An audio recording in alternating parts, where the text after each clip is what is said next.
Hello and welcome, सर्वांचं स्वागत आहे. तर जेच्या PYQ सिरीजमध्ये आजचा आपला क्वेश्चन आहे की if alpha beta gamma delta are real numbers. हे रियल नंबर आहे, okay, such that alpha plus i beta and gamma plus i delta, म्हणजे अल्फा बीटा रियल नंबर आहे. तर हे जे दोन गोष्टी बनलेल्या आहेत, हे जे दोन नंबर बनले आहेत, हे कसे आहे? Complex number. These are roots of the equation. म्हणजे सिंपलची गोष्ट अशी आहे की या दोन इक्वेशन मिळून किंवा ह्या दोन रूटला मिळून काय बनलं एक इक्वेशन. दोन्ही कॉम्प्लेक्स रूट्स आहे, इक्वेशन पण काय असणार आहे? Complex equation. तर हे आपलं इक्वेशन काय झालं आहे? Complex equation.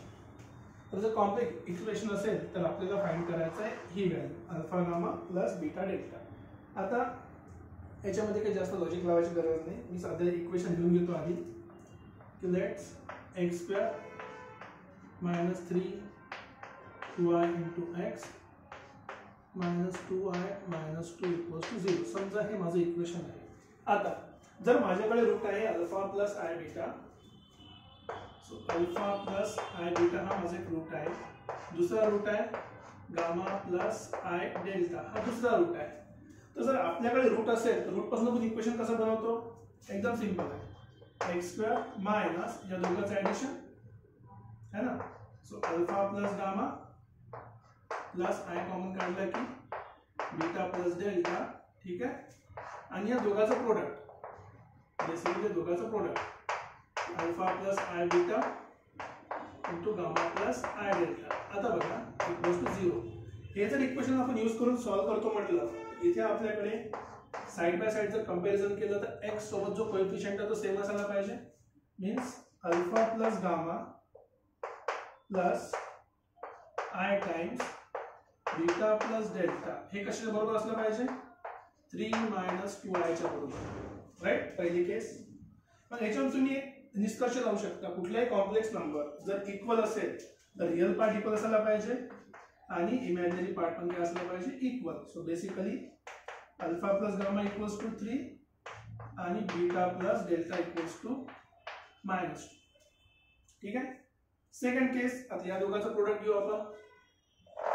ठीक आहे, या दोघांचं प्रोडक्ट घ्यायचं म्हटलं तर माहिती फॉर्म्युला काय? Alpha gamma minus beta delta plus I times beta gamma plus alpha delta. ठीक आहे.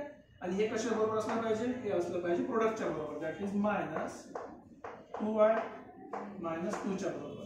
परत तुम्ही ते इक्वालिटी करू शकता. काय? रियल पार्टच्या बरोबर आहे, ठीक आहे, आणि इमॅजिनरी पार्टच्या बरोबर आहे. आता बघा ह्या क्वेश्चनला मी असं सॉल्व्ह करणार नाही. याच्यामागे एक रिझन आहे, सिंपलच रिझन आहे. रिझन काय आहे की जर मी याला असं सॉल्व्ह करतो म्हटलं, इथे माझ्याकडे 4 व्हेरिएबल आहे, अल्फा गामा बीटा आणि डेल्टा. इथे माझ्याकडे 2 व्हेरिएबल आहे. सेम लॉजिक इथे पण तसेच काहीतरी केस आहे. इथे पण 4 व्हेरिएबल, इथे पण माझ्याकडे 2 व्हेरिएबल आहे. ते 4 इक्वेशन 4 व्हेरिएबलला सॉल्व्ह करायचं तर थोडं लेंदी प्रोसेस होते. तर आपण सिम्पली काय करणार आहे की आपल्याला एक गोष्ट माहिती आहे की 2 रूटचं प्रोडक्ट ॲडिशन आपल्या इकडे कुठले general root. So p plus q, समजा हे माझे जनरल रूट आहे, त्याचे ॲडिशन किती असणार आहे? 3 - 2i. आणि 2 रूटचं प्रोडक्ट काय असणार आहे? Product. So p q equals to काय असणार आहे? Minus 2i minus 2. आता इथे सिंपलचं सांगायचे उद्देश काय, असं का बरं केलं? बघा सिंपल रिझन असं आहे की ही कंडिशन आणि ही कंडिशन दोघांमध्ये काही फरक नाही.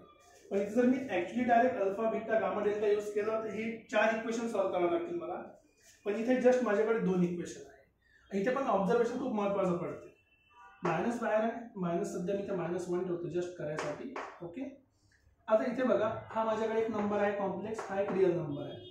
जर मी याला असंच काहीतरी सेपरेट करायला बघितलं की 3 आणि इथे मी काय करतो, 3 ला लिहितो 1 + 2 -2, राईट.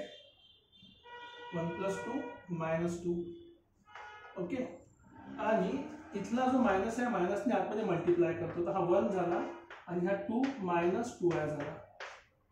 करायचं कारण खूप सोपं आहे, काही मोठी गोष्ट नाही आहे. बघा इथे माझ्याकडे 2 - 2i भेटला, इथे पण 2 - 2i भेटला, इथे पण 1 आहे, इथे पण 1 आहे. तर जर मी फक्त कम्पेअर केलं तर हे माझे दोन रूटचे ॲडिशन आहे, हे माझं दोन रूटचं प्रोडक्ट आहे. दोन रूटचे ॲडिशन, दोन रूटचं प्रोडक्ट. तर सिम्पली मी डायरेक्टली म्हणू शकतो की याच्यापैकी एक रूट माझा पी असेल तर p = 1 जाणार. दुसरा रूट माझा काय असेल q = किती जाणार 2 - 2i. बघा ॲनालॉजी खूप इम्पॉर्टंट आहे. प्रत्येक वेळेस सगळं हार्ड अँड फास्ट सॉल्व्ह करायचं नसतं. ॲनालॉजी पहिला रूट माझा हा आहे, दुसरा रूट माझा हा आहे. तर जर मी माझा पहिला root alpha plus i beta पकडला, अल्फा प्लस आय बीटा, हे दोन्ही इक्वल असेल म्हणजे हा 1 प्लस 0i झाला. जर क्यू सोबत कंपेअर केलं, क्यू किती आहे माझा गामा प्लस आय डेल्टा, याच्यासोबत कंपेअर करा 2 - 2i.